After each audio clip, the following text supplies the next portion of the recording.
To the end of 2023, let's bring on 2024.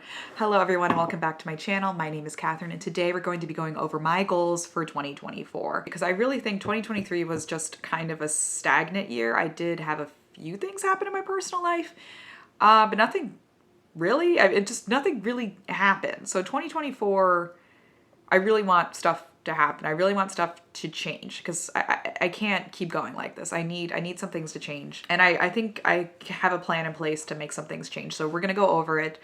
Last year, if you watched my video last year, I made everything that I made in that video in Notion. I'm not doing that this year. I'm going to make everything in Excel because I made all those goals last year and then I really never looked at them ever again. So we're going to use Excel this year. I use Excel all the time for work, so I think this is going to definitely keep me a little bit more accountable to use Excel. I'm also going to drink wine while doing this, which I've never done during a YouTube video. I've never had an adult beverage, but you guys know I am 29. Jesus made wine. We're going to start out with these Catholic goals. All right, so something I did do this year, which I want to do again in 2024, is I want to do another 54-day Rosary Novena. One thing I really like about the Rosary Novena, if you haven't watched my video on it, is that it helps me journal every single day because I write a little journal entry either before or after that I pray the Rosary. So it keeps me accountable because I pray the Rosary every day, which is something I recommend all Catholics do, even though I have been terrible about praying the Rosary lately. I feel like all Catholics should pray the Rosary. But also just doing a little diary entry, it could be a full page of your diary, it could be a few sentences. That's just really good for you because I really like to look back, at my life and see how was I feeling this year. And it helps when you have journaling to look back on. Daily Mass in the mornings. So this year I kind of started out the year going mostly to daily Mass when I did go at noon, which was really nice because it would break up the day. But I started going to 9 a.m. daily Mass, and I'm lucky with my work schedule. I was kind of able to finagle it and make it work that I could go to the 9 a.m. Mass. I could go even earlier, but I'm just not a morning person, so baby steps. I want to start going to the 9 a.m. Mass more, because that Mass for me personally is in English, and the noon Mass is bilingual, but it's mostly Spanish. And the problem with the noon Mass is sometimes I would get a call, and even though the church was 5-minute walk from my apartment, or is a 5-minute walk from my apartment, I would get a call and then I would get distracted and I wouldn't be able to make it to Mass. Whereas if it's at 9 a.m., I'm less likely to get a call. I prioritize it a little bit more. It's a 5-minute drive. So I have to drive as opposed to walk, which I do like walking Mass because I think it's very romantic. But I'm going to try and prioritize going to Mass in the mornings because A, it's a great way to start the day. B, it gets me out of the house in the morning. Because during my busy season, like right now, I'm in my busy season. That's why I'm filming this video with a light, which might be a reflection off my glasses, might not look great. During my busy season at work, I don't, sometimes I'll go days without leaving my apartment, and I work remotely, so I might just see my roommate, but she's not always here, so I don't always see someone. So prioritizing daily Mass is gonna be, I think, huge for me in 2024, especially morning Mass, because that'll just force me to see people, force me to get out of my apartment, and forced me to start the day with Jesus. So I'm going to try to go to daily Mass 3 to 5 days a week. I was really good for the first 10 months out of the year going to daily Mass. I don't know what happened in November, December. I really fell off with my daily Mass grind. So I'm going to be much better about it come January. I really want to do the Consecration Mary again. That was super impactful for me. And also, I need to reconnect with Mary. So those are my 3 Catholic goals for right now. I think we're going to come back and revisit it because I actually really just want to start getting into my personal goals for 2024. Starting off with, I want to read 12 books this year. So I actually really got into reading towards the tail end of this year. I read some really good books. I read A Gentleman in Moscow. I read My Friend Anna. And I read Holy Women. What else did I read? I read the Mary Magdalene book that was really good. So I want to read more books this year. I got kind of in a lull where I was only reading religious books and I was getting bored and I was returning the books to the library. Again, I think I mentioned this before. If you don't have a library card and you're just buying books, you're a sucker, okay? Get a library card. It's free. I was reading only religious books. Oh, I read the Mother Angelica book. That was really good. I was reading only religious books, which is great, but I don't know, something was happening where I felt like I was only reading these books because I wanted to talk about them on YouTube and giving me content for YouTube and stuff. But then I realized there's also other good books out there. You don't have to just read religious books. So that started with A Gentleman in Moscow that I read about a month ago, and it was so good. And I'm like, okay, they don't always have to be religious books, and they don't always have to be nonfiction, right? You can read novels. It's also keeping me off of social media.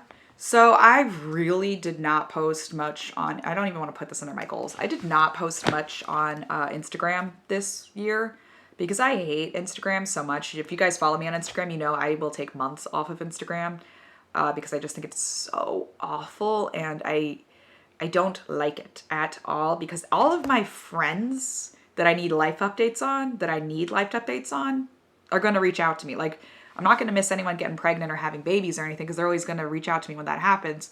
So I don't need Instagram. None of us need Instagram. I do, like it because I do like some of the Catholic influencers I follow, and I do like some of the cooking accounts that I follow are really fun, but we don't need it. So if you guys notice, I have not been very active on Instagram lately. I'm gonna try and post more, I think, on there. I don't know. It's all to help grow the YouTube channel, which is what I really care about. So more to come on that. Work in a coffee shop at least once a week.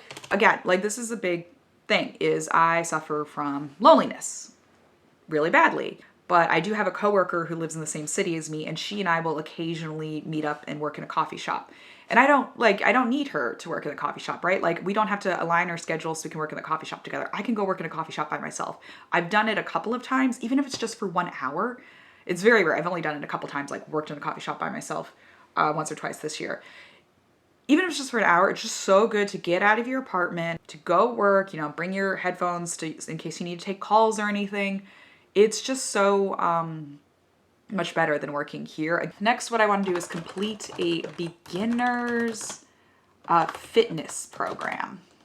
So I have been so much better about working out this year, especially, again, the tail end of the year. I don't know what happened. Another thing I want to do is host more events for my friends. One thing that changed in the end of 2023 is I no longer run my young adult group. I unfortunately was getting kind of burned out, and it was just time. I had certain family members and people tell me that they think I should take like a step back from running the young adult group. So I'm no longer involved in my young adult group. There's no bad blood. The person who's running it now actually has been a friend of mine for many, many, many years from other Catholic young adult scenes, and he's going to do a great job. I, however, need to take a little hiatus from the group because if I know myself well enough, right? I'm self-aware enough to know that if I go to a young adult event from the group that I used to run, I'm going to get like a little bit of a control freak, and I'm going to feel self-righteous. I'm going to be like, I could run that event better. He didn't do this right. He didn't do that right, blah, blah, blah. Or I'm going to get jealous and be like, oh, when I ran the event, I never could get that caterer and he got that caterer, and I'm going to get jealous and like, oh, he did this, that looks so much better. So I know to stay away from that young adult group for maybe about a year, see where I am in 2025. Maybe I'll start going back to events then, but I think I need to take this year off from my young adult group because it's no longer my baby, which I'm kind of sad about. However, I think this is a really great opportunity for me to now actually run events that I want to run that don't need to be approved by the parish council, right? That was a big issue with me, is it was just take a long time, right? Because you needed to get approval, and you also needed to invite everybody in the group. And I like everyone in the group, but I don't necessarily want to invite them all to my apartment. So whenever I would have events, I would have a Friendsgiving every year in my apartment, I felt like the need to invite everyone in the young adult group and other friends from other cities who aren't going to go to young adult groups in the town that I live in. So now I have the opportunity to run my own events. I don't have to deal with a parish council approval or pastor approval or anything like that. And I can invite people who I want to invite, and I don't have to invite people that I don't want to invite. And what I'm realizing now is just like how important just women and men running like events and barbecues and get-togethers and birthday parties, how important that really is for making friends and for the dating scene. So we really need to start having these events so that our friends can meet each other, and not just in like romantic ways, but also just in friendship ways. And also it gives us something to do. And now as we're getting older, especially like if you're single like me, it's harder to make friends, and it's harder because your friends are getting married and having babies and they're busy and they can't, just meet you for coffee. But if you go to these parties and you find the other single people who are also, childless and husbandless, you can ask them to get coffee with you and ask what their deal is and create friendships that way. So I'm realizing how important it is that me, as someone who luckily lives in a bigger apartment only because I have a roommate. So I need to take advantage of my space and host events for my friends and create opportunities for people to meet.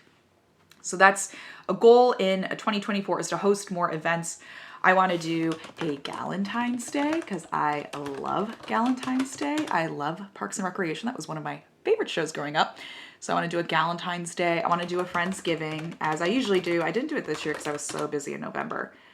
Actually, it'll be 2024, so I'll do a cookie swap again. And I want to do picnics. That's fun because I did a picnic this summer and it went so well, and they're so easy to run. Like, you just go to Whole Foods, get some meat and cheese. Someone brings sandwich, someone bring cookies. You bring some blankets, you bring some chairs, and it's so nice, especially where I live. I live by a river, and you get to pull up right next to the river. You get the beautiful skyline. Everything's so nice. So I want to do picnics when the weather gets better again. Is there any other types of events that I want to run? Actually, there's one event. Ooh, there's one event I'm going to run. Ooh, it grosses me out to write this. I got to run my 30th birthday. Oh, I'm going to turn 30 in 2024. That'll be tough for me because, you know, it's a little sad. I thought my life would look different by my 30th birthday. I turned 30 in April, so I'll probably make another video about how I plan out my 30th birthday, because I am planning on doing quite a few things for my 30th birthday and having a couple of events, but I think it'll be fun. Like, I'm not getting married anytime soon. The least my friends can do is show up to my 30th birthday, right? Shockingly, I do not have any trips planned for 2024 yet. So I'm always the friend, people tell me I'm their most well-traveled friend because I've been just all over the world. I've been all over the country. I'm always traveling. I always have a trip planned. But after Morocco, I kind of stalled. I have no trips planned. I will definitely plan something. Another goal that I have is I want to reach 7,000 subscribers on YouTube. I would be doubling the number of subscribers that I have right now, because I feel like I'm growing this channel. It's going really well. I think people are really sweet and you guys are very kind in reaching out to the people who write mean comments. I usually delete them. I'm not posting as much as I was. I used to be posting 2 videos a week, but those videos would always like not do very well. And then I stopped and I started posting 1 video a week, and those videos started doing much better. So I definitely need to make sure I'm putting enough time, enough effort and making these videos. I think the videos I've been doing recently have been doing very well, and they haven't all been like religious videos. So that's interesting. I think people are really connecting with the loneliness videos and the singleness videos, but also, you know, being a Catholic I don't live in New York, but in the New York area. So I'm going to try and utilize New York more for my videos and see how that goes. So I want to make 35 videos this year. So that's less than 1 a week. I'm trying to be realistic with this expectation. Oh, I want to get my apartment blessed. I can put that on here. I have a priest friend who's going to swing by and get it blessed. I do want to volunteer at Lourdes. If anyone has any information on how to volunteer at Lourdes, please reach out to me on Instagram. I can't find out how to volunteer at Lourdes. I've done like a bunch of research and I can't figure it out. And so if anyone has like an in there, can someone please let me know, because I want to volunteer at Lourdes. If not, I'll just go to Lourdes on my own. I had a very bad experience at Lourdes when I went, but that was because of circumstances that had nothing to do with Lourdes itself. I want to go back to Lourdes and kind of like redeem it. So that's another goal. I don't know if it'll happen in 2024, but we shall see. A pilgrimage, so you can do local pilgrimage. I was thinking of going up to Massachusetts and going and seeing the Divine Mercy stuff. More to come on that. I think these are some pretty good goals for 2024. I don't need to lose any weight. I'm very happy with my weight. Maybe my goal should be to maintain weight. I don't really need to lose weight. I'm pretty comfortable with my weight right now. Of course, like, I'd love to tone up and everything, and I probably shouldn't be drinking wine, but oh well, I'm pretty content with myself. I cook very often, so I'm not like, oh, I need to cook more, because I cook all the time. Yeah, I'm pretty good on that stuff. So those are my goals for 2024, guys. Thank you so much for watching. Please let me know in the comments below what your goals are for 2024. And if you haven't already, please like this video, hit subscribe, and hit the bell so you never miss one of my videos. That really helps out the algorithm, and you're going to help me get to that 7,000 subscribers. So maybe I'll reach this goal early. But really, thank you guys so much for watching. I really appreciate it, and I'll talk to you soon. Bye. Bye.